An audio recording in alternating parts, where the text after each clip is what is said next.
What up, Narrative Nation? It's Casual Friday once again. How we doing, Mike Check? Hey, doing great, man. Casual Friday. Hey, make sure before we get into this content that you like, subscribe, comment, tell us all about what you like about the show. Don't forget, there's always room on the couch. Let's start the show. Hey, let's get into it. Last week. Main event was Kevin Lee and Daniel. Not a fight that we thought was going to be a bunch of blazing, a bunch of knockouts, but it ended up being a little slow pace. Daniel really controlled the fight with the jab. Looks pretty much looked like Kevin Lee had trouble with the heavyweight of Daniel Rodriguez. Like I said, kind of kept the jab out there, kept him neutralized. Kevin Lee got him down, but couldn't really keep him down and kind of dominate the whole fight. Once again, I think the weights really neutralized Kevin Lee's attacks. Really hard for him to get in and get a lot of stuff started. Yeah, man, the size was too much. Just when you saw Kevin Lee like try to wrestle with him, you just saw the thickness of D-Rod's back versus Kevin's. You know, just dealing with two different sizes. So yeah, man, it's sad. I don't know what Kevin Lee does from here. They're talking about a fight with him and Mike Perry, who is somebody you should watch out for if you're not familiar. That could be interesting. We also had the Barboza Chikadze. I covered that one mostly, but what was your thoughts on the fight? Um, like I said, it was sad to see Edson lose that. Yeah. Deep down, I was pulling for Edson, but Giga's going to be a problem, man. He's going to be a real problem. And once we kind of outside of back behind the scenes, we spoke about what's next for him. There's a couple of fights that's lined up for him. A couple of people already has fights. I would say we talk about Calvin. You kind of disagree with that, but come off Calvin's last loss, sitting at number 5 against Max Holloway. That may be a fight that may end up happening. What you think? Either way, Giga Chikadze is ready for a big fight, especially with those kind of finishes. And sadly, it turned out just like we talked about, man. Edson got served up to Giga. And I think we've got a couple of serve up events going on this weekend. It's a big card coming up. It's a big international card, let me say. You got a lot of countries being represented, everything from Lithuania to Moldova to the Democratic Republic of the Congo. You've also got 5 U.S. fighters on there, but you got 5 U.K. fighters. So that's what makes this one an interesting card. The theme of it is an international showcase for sure. And these U.K. fighters, there are 5 of them. All 5 are favored in their fights. Some of them like really significantly favored. So yeah, they're setting it up to be a showcase fight for the UK market. So with this UK fight, which one kind of stands out other than the main event for you? Yeah, I know we're gonna get to the main event. Well, I'll say I don't know if it's the fight that stands out to me, but the fighter. There are 2. There's a young guy. His name is Paddy the Batty Pimblett. I've seen a couple of his fights in Cage Warriors over in the UK, and he can box. The main thing is he's got a mullet and a lot of confidence. So a potential star. It's hard to bet against the mullet. Yeah, you don't bet against the mullet, man. Just ask Tim Means, the Dirty Bird. But anyway, the other one I want to talk about is a guy. Is, again, not the fight per se, but the fighter is Tom Aspinall. He fights out of the same gym as Darren Till. Who we'll talk. I know we'll talk about him in a minute. He's big. He is fast for the division. He's a really good boxer. He can do it all. So in 3 fights in the UFC, here's what he's shown. For the casual fans, what weight class are we looking at? Oh, I'm sorry, heavyweight. That's another thing is interesting about this is heavyweight is kind of wide open, man. There's some interesting characters at the top. Your Stipe Miocic is gone. Ngannou, for those casual fans, man, these are the big 3 at heavyweight right now. But that like mid-tier numbers, I don't know off the top of my head, but let's say 5 through 10, man, it's wide open. So this guy can bust through, and he's got the skills to do it. I was going to say about his finishes in the UFC. One was a stand-up, just beautiful boxing. I think it was a right cross. Boom. Laid the dude out. He got a ground KO from ground and pound, which you don't see that often anymore. KO from ground and pound 2 fights ago, and his last fight was a rear naked choke. So you got a guy with a KO standing, KO on the ground, and a choke. So very interesting.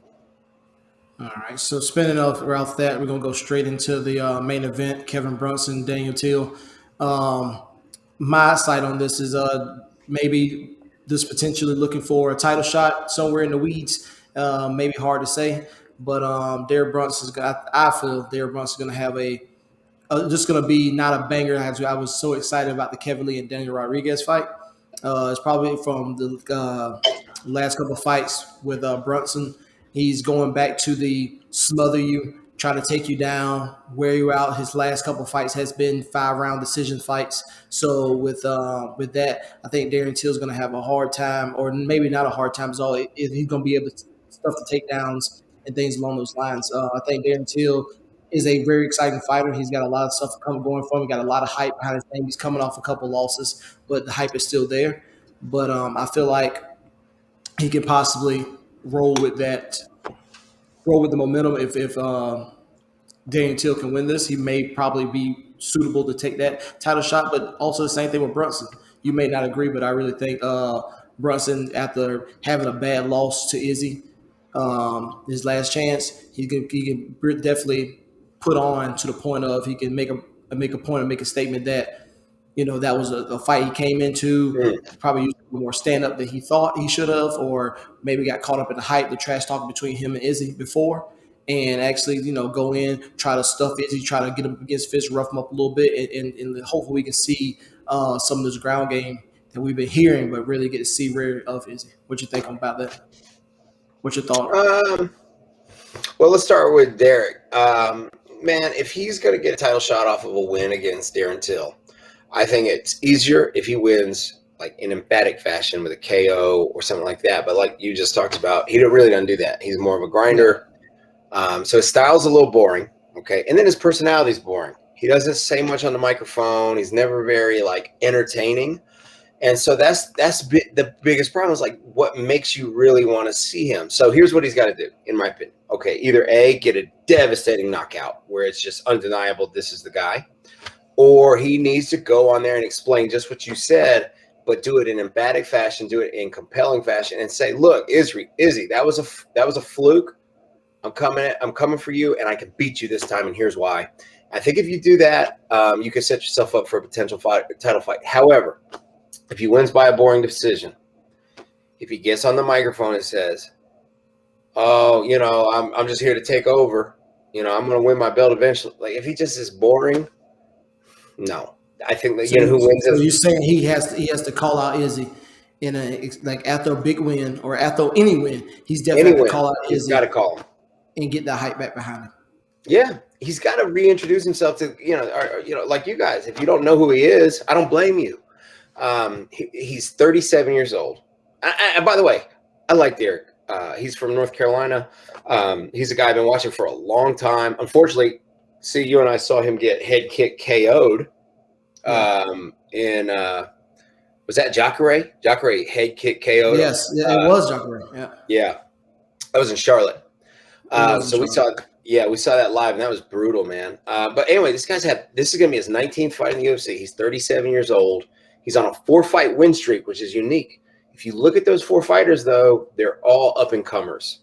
They're all people that they were trying to put up against Derek to prove themselves or to win over Derek and then be able to say, "Oh, I beat this guy, so I'm ready for the upper echelon." But you got to also think, though, he beat those up-and-coming guys, right? But he still has some big names on his record, but he still come on that devastation loss to Izzy. But we talked about, you said last week, the division is really not that strong right now, right? Right. And so he's taking out a lot of upcomers, so that takes some of the field down a little bit. He moves up, right? So he moves up the ladder. The injury happens, anything happens along those lines, and I can really see him being kind of a last minute call in, to get that fight.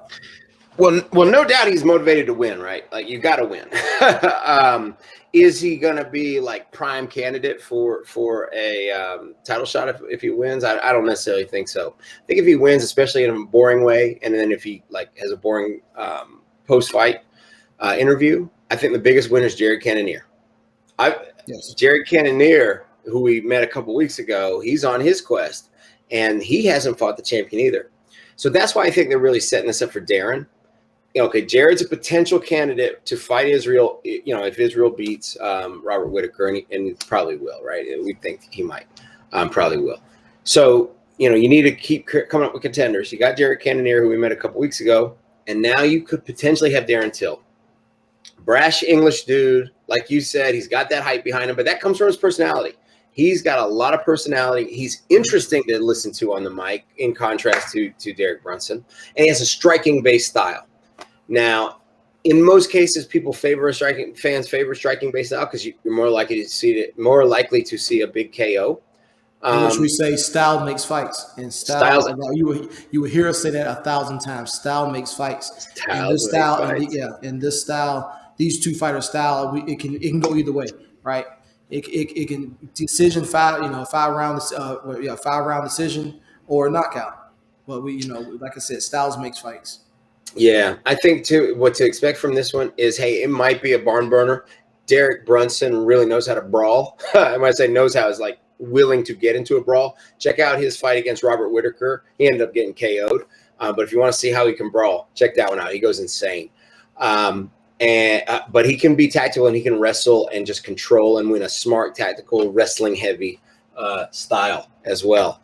I think that's where he's going to have to. That's where his success is going to be, since he went back into that wrestling heavy style and mixing the brawling with the wrestling, but setting up the punches to allow him to get inside to wrestle. It's been his key to success for this whole 4-fight run he's been on. So yeah, keys to victory right there. I think is going to be the wrestling thing.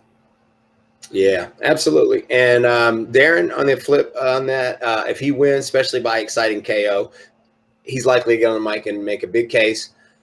Israel Adesanya, current champ, has already, they've talked about in the media how they'd be willing to fight each other and be a really interesting striking battle between two of the best kickboxers in the division. So could be very, very interesting.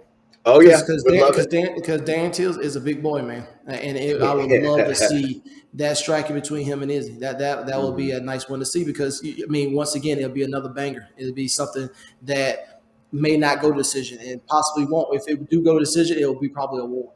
And so, which we always, what we here to see is a war, and two of the best athletes go at it.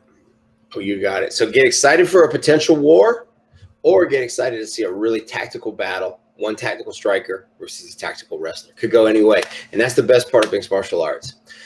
Speaking of the best part of mixed martial arts, the other best part of mixed martial arts are the super cards. Yes, November 6th. Yes, sir. November 6th, UFC 268. Man, it's a super card. Rematch of Colby Covington versus Kamaru Usman. Definitely one of the best fights I've ever seen in my life. Get excited for that. It features fighters like Rose Namajunas, crazy female fighter who's awesome. Justin Gaethje, who is just an absolute savage. Legends like Frankie Edgar. It's going to be one heck of a card. We're going to be telling you about it over the next few weeks. In the meantime, do us a favor. Like, subscribe, make comments, please. We want to hear your feedback.